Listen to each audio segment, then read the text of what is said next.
So in Japan, they just released the Dragon Ball Super Broly comic that's supposed to go along with the movie. Now, for those who are a little bit confused, the Dragon Ball Super Broly comic is not a manga. This is not a Toyotaro or Toriyama product. It's basically what is referred to as an animanga, where they take screenshots from the film and they put it into comic book format. They've done that with the old Dragon Ball Z movies, with GT, even with the old Dragon Balls and Dragon Ball Z series. I've only seen the Z ones, but they are out in Japan, never really came out here. But what's interesting about this, and here's the cover art right here, as you can see, tremendous new art from Naohiro Shintani himself, is we have an interview that came out in this comic with Toriyama himself, the man himself. I want to go ahead and get into the interview and discuss what he's talking about, because there are some very interesting points about the plot of Dragon Ball Super and where the plot of Broly and where the series may go in the future. So first of all, I want to thank Cypher very, very much for translating this stuff for us. There's going to be a full translation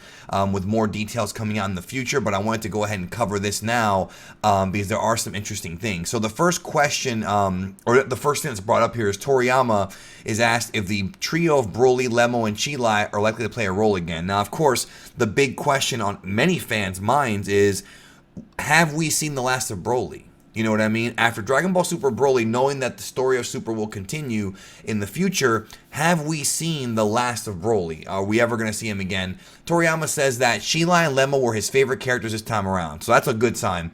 They may be lowlifes who signed up with Frieza Zari, but they turn out to be a bit more decent than anyone else. If he has the chance, he'd definitely like to have them play a role that caters to their strengths as a trio again. So that sounds like a lot of fun, seeing the trio of those three together and their chemistry. Now, obviously, if they decide to incorporate Broly into a future Dragon Ball Super arc, which sounds like it's pretty much inevitable at this point with the popularity of the character of Broly and how well the movie did, and the fact that he's now in the universe now, he's there, penned by Toriyama, I find it hard to believe that we won't see them again. I mean, in order for Goku to go get Broly, he would have to go to Vampa, and at the end of the movie, spoilers, even though I'm pretty sure everybody watching this already saw the movie, Broly ends up on Vampa with Chilai and Lemmo, and they kind of live there together, and Goku comes by and gives them a capsule house with food and things like that. So they almost have to revisit those characters again in the future. So moving on here, the next question, Toriyama is asked what his impressions are of Bardock, Paragus, and King Vegeta as fathers.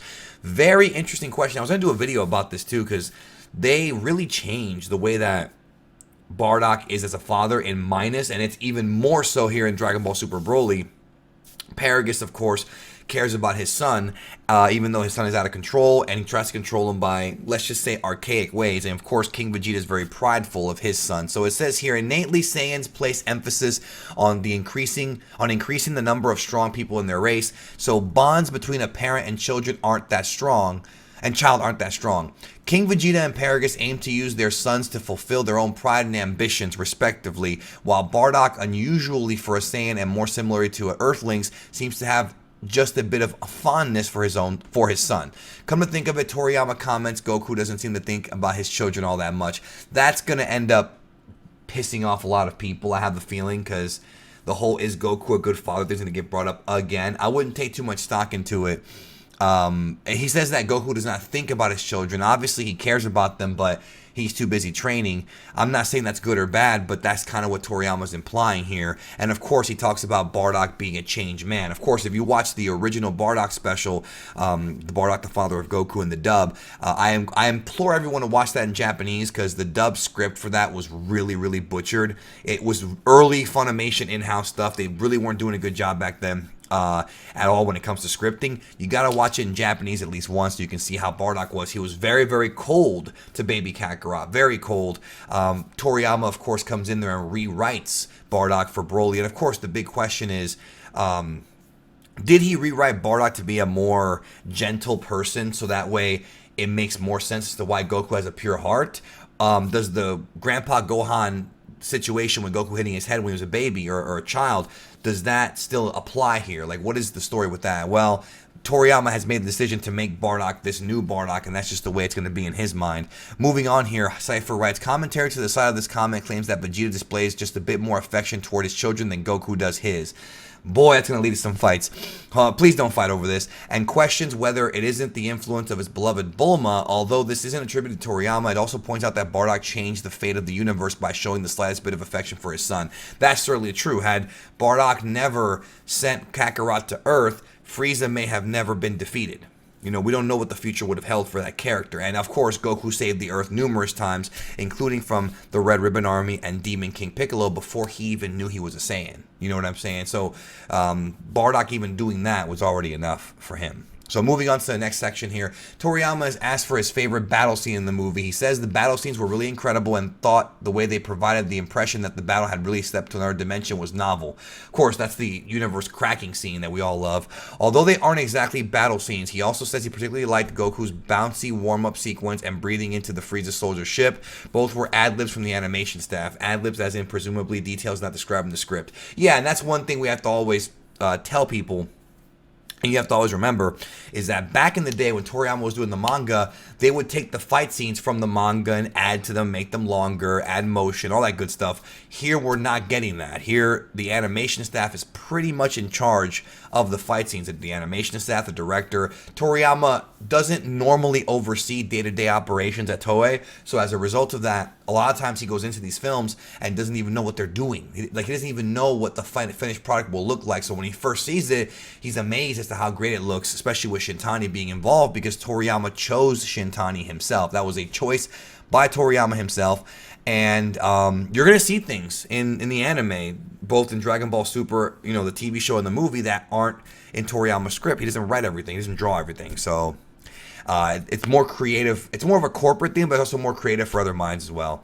Toriyama is asked if he issued any particular requests for his characters' gestures, expressions, or way of speaking as they went from script to film. He says he didn't use any particular requests. The dialogue was all written into the script, and he thinks the director did a good job inferring the general atmosphere of everything from that. And of course, we know also that the original script was like a 3-hour movie, so Nagamine, the director, had to chop up a lot of stuff out of the script. I mean, we don't even know what the original script looks like. I hope that one day we do get it, because even though there's probably some pointless dialogue in there, there's probably some really interesting, poignant stuff in there as well, and maybe more backstory. I would love to see it.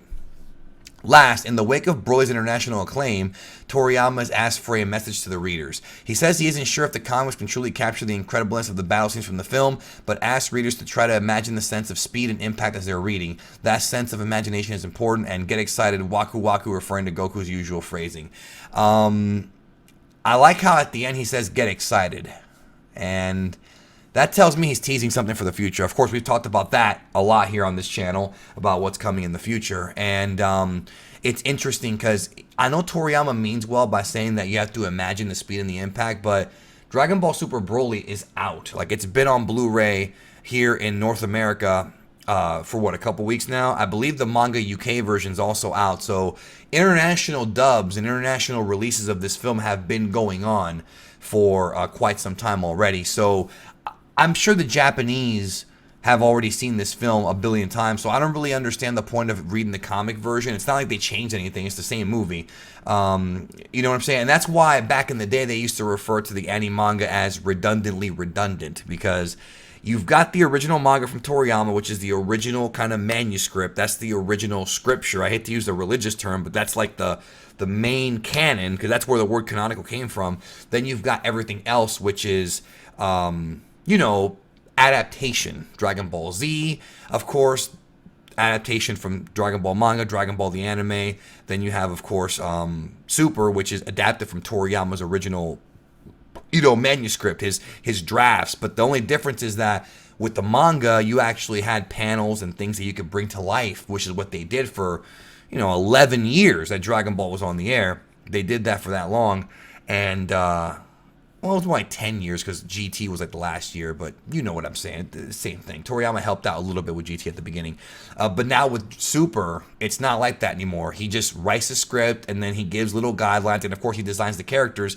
And then from there, the anime staff goes in and takes care of it. That's why I'm really happy Shintani is back, because for Super's eventual return, because everything's going to look great. I want to see Shintani Gohan real bad. We haven't seen that yet. I want to see Shintani Gohan, Shintani Hit. There's a lot of Shintani characters we have not seen, and I want to see them in action, so I'm very excited. Anyways, That's it for this video. Thanks a lot for watching. Subscribe if you haven't liked the video. Hopefully we'll get the entire interview up. There's not much else from what I understand because Cypher said he got everything here.